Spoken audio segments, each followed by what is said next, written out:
शिवसेना उपनेते आणि माजी आमदार अनिल राठोड यांना तडीपार करण्याचा प्रस्ताव पोलिसांनी तयार केला आहे। त्यावर उपविभागीय पोलीस अधिकारी संदीप यांच्यासमोर सुनावणी झाली आहे। अनिल राठोड यांच्यामुळे कायदा सुव्यवस्थेचा प्रश्न निर्माण झाला, शहराची शांतता धोक्यात आली असं प्रस्तावात म्हटलंय। राठोड यांच्यावर दगडफेक, सरकारी कामात अडथळा आणण्यासह अनेक गुन्हे दाखल आहेत।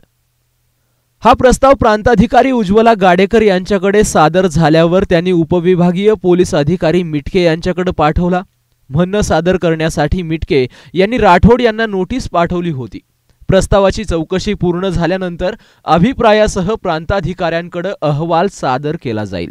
अहमदनगर महानगरपालिकेच्या निवडणुकीत अनेक राजकीय पदाधिकाऱ्यांना शहरबंदी करण्यात आली होती, मात्र त्यात माजी आमदार राठोड यांचा समावेश नव्हता। आता पोलिसांनी थेट त्यांच्या तडीपारीचाच प्रस्ताव तयार केलाय, त्यावर कार्यवाहीची प्रक्रिया सुरू आहे। गणेशोत्सवाच्या काळात रस्त्यावर मंडप टाकण्यात आला होता। प्रशिक्षणार्थी IAS अधिकारी नायर यांनी नेताजी सुभाष चौकातील हा मंडप पाडला। त्यावेळी माजी आमदार राठोड यांनी नायर यांच्याशी हुज्जत घालून अरेरावीची भाषा वापरली होती।